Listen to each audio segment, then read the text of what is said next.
नमस्कार दोस्तों, आप सभी का स्वागत है आज के इस वीडियो में। तो चलिए जानते हैं मध्य प्रदेश के सभी 55 जिलों के छोटी बड़ी खबरों को केवल 20 मिनट में। लेकिन उससे पहले आप यह वीडियो किस जिले, गांव, शहर या मोहल्ले से देख रहे हैं, हमें कमेंट करके जरूर बताएं, ताकि हम आपके गांव, शहर, मोहल्ले की खबर आप तक सबसे पहले पहुंचा सकें। अगर खबरें आपको पसंद आए तो हमारे वीडियो को लाइक करके चैनल को सब्सक्राइब जरूर करें। मध्य प्रदेश में इस साल गेहूं खरीदी की तैयारी के बीच पीपी पॉलीप्रोपाइलिन बैग की कमी सामने आ रही है। पेट्रोलियम उत्पादों से बनने वाले इन बैगों का उत्पादन प्रभावित होने से सरकार को व्यवस्था करने में दिक्कत हो रही है। इसको देखते हुए गेहूं खरीदी अब 16 मार्च की जगह अब 1 अप्रैल से शुरू होगी। बैतूल में भाजपा प्रदेश अध्यक्ष एवं विधायक हेमंत खंडेलवाल की पुत्री सुरभि खंडेलवाल का बुधवार को निधन हो गया। उनकी अंतिम यात्रा शाम 5 बजे बैतूलगंज स्थित निवास से निकलेगी और कोठी बाजार मोक्षधाम में अंतिम संस्कार किया जाएगा। मुख्यमंत्री डॉक्टर मोहन यादव ने कहा है कि भारत में मातृसत्ता प्रधान संस्कृति है। भारत की छवि विश्व गुरु की रही है। दुनिया में केवल भारतीय संस्कृति है जिसने अपने मूल्यों के आधार पर ज्ञान की धारा को तक्षशिला और नालंदा विश्वविद्यालयों के माध्यम से विश्व के कोने कोने में पहुंचाया है। केंद्रीय कैबिनेट ने NH 752D पर बदनावर पेटलावद थांदला टिमरवानी 4 लेन सड़क परियोजना को मंजूरी दी है। इस पर मुख्यमंत्री डॉक्टर मोहन यादव ने प्रधानमंत्री नरेंद्र मोदी का आभार जताते हुए कहा कि इससे मालवा निमाड़ क्षेत्र की कनेक्टिविटी और विकास को बड़ी गति मिलेगी। ओंकारेश्वर में दादा गुरु की चौथी नर्मदा परिक्रमा यात्रा का समापन भक्ति और श्रद्धा के माहौल में हुआ। कार्यक्रम में मुख्यमंत्री डॉक्टर मोहन यादव, प्रहलाद पटेल और कैलाश विजयवर्गीय सहित कई जनप्रतिनिधि शामिल हुए। मुख्यमंत्री ने ममलेश्वर मंदिर में पूजा अर्चना कर प्रदेशवासियों के सुख समृद्धि की कामना की। गाडरवारा के सूखा खैरी गांव में आयोजित किसान मजदूर महाचौपाल में कांग्रेस प्रदेश अध्यक्ष जीतू पटवारी ने केंद्र और प्रदेश सरकार पर किसानों की उपेक्षा का आरोप लगाया। उन्होंने फसलों के उचित समर्थन मूल्य की मांग की और चेतावनी दी कि मांगें नहीं मानी गईं तो कांग्रेस किसानों के साथ आंदोलन करेगी। आयकर विभाग के देशव्यापी टैक्स चोरी की जांच में इंदौर के रेस्तरां भी घेरे में आ गए हैं। 2 दिन पहले की गई जांच में इंदौर के नानकसर ढाबे व एक अन्य रेस्तरां में भी खास सॉफ्टवेयर का उपयोग कर टैक्स चोरी के सबूत विभाग के हाथ लगे हैं। सोना और चांदी की कीमतों में मंगलवार को आई तेजी के बाद बुधवार सुबह बाजार में फिर गिरावट दर्ज की गई। मल्टी कमोडिटी एक्सचेंज MCX में सुबह के कारोबार में सोने के दाम करीब 500 रुपये प्रति 10 ग्राम तक फिसल गए, जबकि चांदी की कीमत में लगभग 1600 से 1800 रुपये प्रति किलो तक की गिरावट देखने को मिली। मध्य प्रदेश में आउटसोर्स कर्मचारियों की भर्ती व्यवस्था में बड़ा बदलाव होने जा रहा है। राज्य सरकार ऐसी व्यवस्था लाने की तैयारी कर रही है जिसमें आउटसोर्स कर्मचारियों की भर्ती के लिए टेंडर प्रक्रिया जेम पोर्टल JEM पोर्टल के माध्यम से ऑनलाइन की जाएगी। वहीं कर्मचारियों का वेतन भी सीधे उनके बैंक खातों में ट्रांसफर किया जाएगा। देश भर के साथ ही मध्य प्रदेश के किसानों के इंतजार की घड़ी DDG भी समाप्त हो गई है। प्रधानमंत्री किसान सम्मान निधि योजना की 22वीं किस्त की तिथि तय हो गई है। देश भर के छोटे मझोले किसानों को 13 मार्च को यह निधि मिलेगी, जिसमें मध्य प्रदेश के किसान भी शामिल हैं। प्रदेश के बीजेपी प्रदेशाध्यक्ष हेमंत खंडेलवाल ने ट्वीट कर किसानों को यह खुशखबरी दी है। उन्होंने अपने X हैंडल पर बताया कि प्रधानमंत्री नरेंद्र मोदी असम के गुवाहाटी से किसान सम्मान निधि योजना की नई किस्त की राशि जारी करेंगे। दक्षिण पूर्व मध्य रेलवे के नागपुर मंडल द्वारा गोंदिया स्टेशन पर प्लेटफॉर्म 3 के विकास कार्य और इंफ्रास्ट्रक्चर अपग्रेड के चलते नागपुर मंडल द्वारा 14 ट्रेनों को अप्रैल में रद्द, ट्रेन्स कैंसल्ड किया गया है। 7 ट्रेनों को अपने गंतव्य के पूर्व समाप्त किया गया है। इनमें 6 ट्रेनें ऐसी है जो बैतूल रेलवे स्टेशन से होकर गुजरती है। पूर्व मुख्य यातायात निरीक्षक अशोक कटारे ने बताया कि निर्माण कार्य के कारण यात्रियों की सुरक्षा और ट्रेनों के संचालन को देखते हुए कुछ ट्रेनों का परिचालन अस्थायी रूप से निरस्त किया है। MP की धार्मिक नगरी उज्जैन को जल्द ही देश के सबसे बड़े हाई स्पीड रोड नेटवर्क से सीधा कनेक्शन मिलने वाला है। केंद्र सरकार ने उज्जैन को दिल्ली मुंबई एक्सप्रेसवे जोड़ने के लिए नई सड़क परियोजना को मंजूरी दे दी है। करीब 80.45 किलोमीटर लंबी सड़क बनने से महाकाल की नगरी तक पहुंचना आसान हो जाएगा। इस परियोजना की अनुमानित लागत करीब 3,839 करोड़ रुपए बताई जा रही है। सरकार का लक्ष्य है कि सिंहस्थ मेले से पहले इस कनेक्टिविटी को तैयार कर लिया जाए। 15 मई तक अगर आप घर से मंत्रालय, न्यू मार्केट इत्यादि की तरफ जाना चाहेंगे तो ये खबर आपके काम की है। शहर में बोर्ड ऑफिस से ज्योति चौराहा के ढंग से 50 साल पुराने नाले को बॉक्स कल्वर्ट के तौर पर बनाने का काम बीते दिन से शुरू हुआ। इसके लिए बोर्ड ऑफिस से चेतक ब्रिज के बीच 15 मई तक वाहनों की आवाजाही बंद रहेगी। गर्मी में भूजल स्तर गिरने से धीरे धीरे जल संकट की आहट सुनाई देने लगी है। ग्रामीण क्षेत्रों में पेयजल सप्लाई के लिए चल रही नल जल योजना के 38 गांवों में समयावधि में काम पूरा नहीं हो पाया है। लोक स्वास्थ्य यांत्रिकी विभाग का दावा है कि ईरान इजराइल के बीच चल रहे युद्ध के कारण दुबई से आने वाले रॉ मटेरियल की सप्लाई रुक गई है, जिसके कारण योजना का काम पूरा नहीं हो पा रहा है। वहीं जल निगम की भी 378 गांवों में चल रही योजना का काम अधूरा पड़ा हुआ है। ग्रामीण क्षेत्रों में आवागमन की सुविधाओं को बेहतर बनाने के लिए राज्य सरकार ने नई पहल करते हुए सुगम संपर्कता परियोजना शुरू की है। पंचायत एवं ग्रामीण विकास विभाग की इस योजना का उद्देश्य दूर दराज के गांवों, ग्राम पंचायतों और 100 से अधिक आबादी वाले मजरा टोला तथा मुख्यमंत्री मजरा टोला योजना के अंतर्गत चिन्हित बस्तियों को सड़क सुविधा से जोड़ना है। इससे अब तक अलग थलग पड़ी बस्तियां मुख्य मार्गों और विकास की धारा से जुड़ सकेंगी। समर्थन मूल्य पर गेहूं बेचने के लिए 3 साल बाद 2.5 गुना किसानों ने पंजीयन कराया है। 16 मार्च से उपार्जन केंद्रों पर शुरू होगी तौल। अभी तक गोदाम स्तरीय केंद्र तय नहीं है। किसान पंजीयन की तिथि 20 मार्च तक किए जाने की मांग कर रहे हैं। प्रधानमंत्री नरेंद्र मोदी की अध्यक्षता में आर्थिक मामलों की मंत्रिमंडल समिति ने मध्य प्रदेश को एक बड़ी सौगात देते हुए उज्जैन को दिल्ली मुंबई एक्सप्रेसवे से जोड़ने वाले 4 लेन कॉरिडोर को बनाने को मंजूरी दे दी। यह कॉरिडोर NH 752D के बदनावर पेटलावत थांदला टिमरवानी सेक्शन पर बनाया जाएगा। सरकार की तरफ से दी जानकारी के अनुसार इस कॉरिडोर की लंबाई 80.45 किलोमीटर होगी और इसे बनाने में कुल 3,839.42 करोड़ रुपए की लागत आएगी। मौजूदा समय में घरेलू और व्यावसायिक गैस सिलेंडर के दामों में बढ़ोतरी होने के बाद जिले में सिलेंडर की मांग एकाएक बढ़ी है। ऐसे में गैस एजेंसियों में भी सिलेंडर की शॉर्टेज देखने मिल रही है। कुछ जगहों पर अभी से लाइन नजर आने लगी हैं, तो कहीं पर उपभोक्ताओं को 4-4 दिन भटकने के बाद भी गैस नहीं मिल रही है। मध्य प्रदेश के सरकारी कॉलेजों में वर्षों से पढ़ा रहे अतिथि विद्वानों को लेकर सरकार के दावे अब सवालों के घेरे में आ गए हैं। हाल ही में उच्च शिक्षा मंत्री इंद्र सिंह परमार ने कहा था, अतिथि विद्वानों को नियमित करने हरियाणा मॉडल का अध्ययन कराया जा रहा है। इसके लिए कमेटी गठित की जाएगी। मंत्री के आदेश के बाद उच्च शिक्षा विभाग ने कमेटी गठित की, जो रिपोर्ट भी सौंप चुकी है। लेकिन सदन में पूछे गए सवाल के जवाब में मंत्री ने स्पष्ट कहा कि हरियाणा मॉडल लागू करने विभाग ने कोई कमेटी गठित नहीं की है।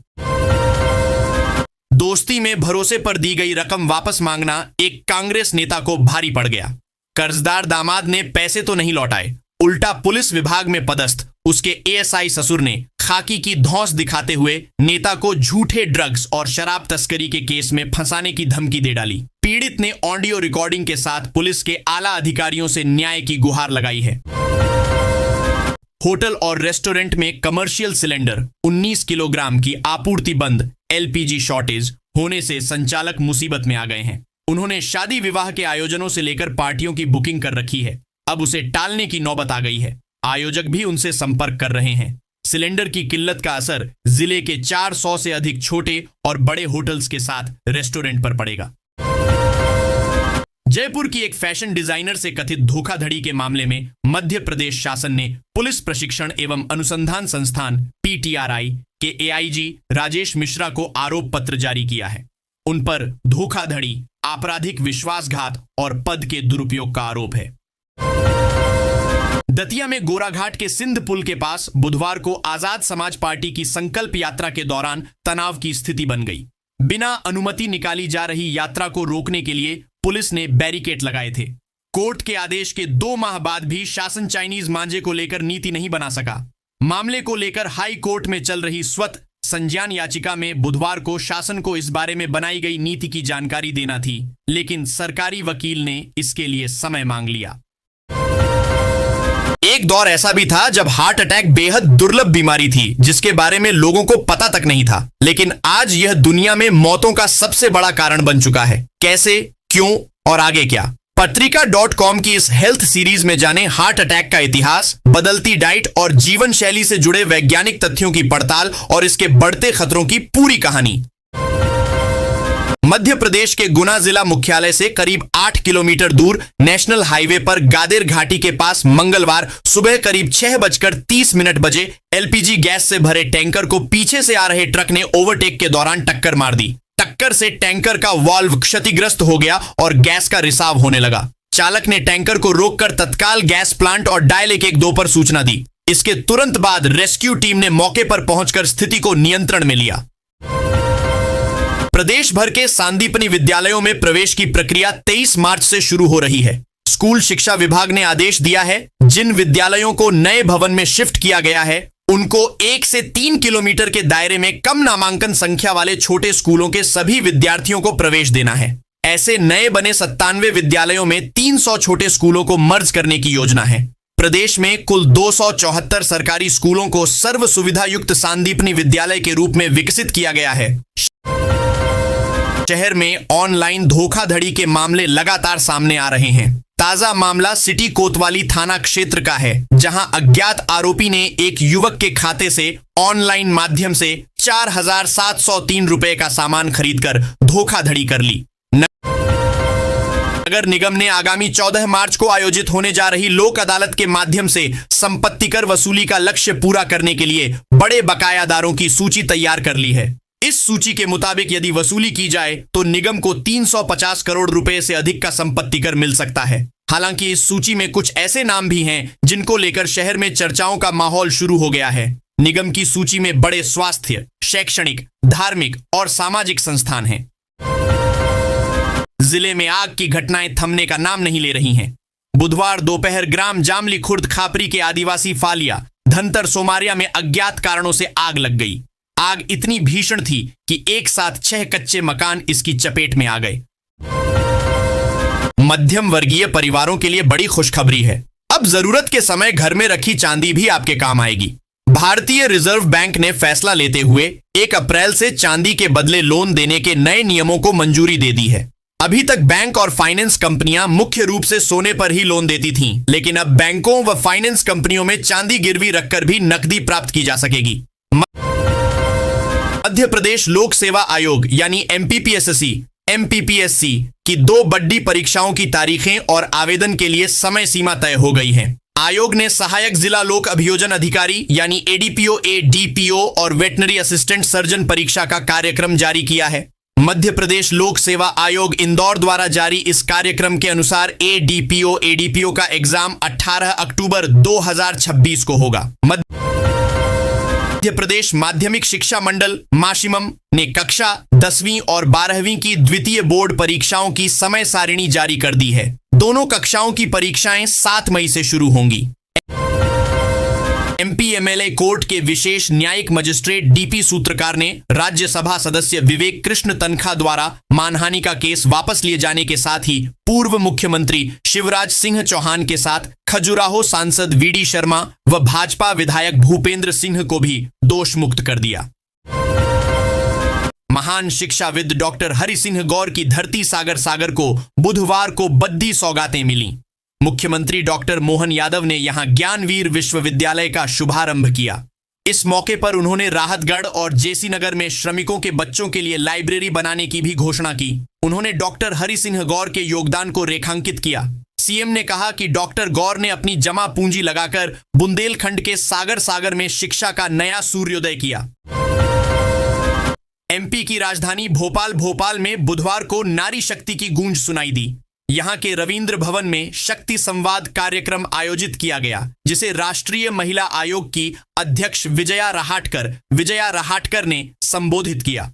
उन्होंने प्रधानमंत्री नरेंद्र मोदी के विचार वो शक्ति हैं, सशक्त हैं, वो भारत की नारी हैं, न कम हैं न ज्यादा हैं, वो सब में बराबरी की अधिकारी हैं।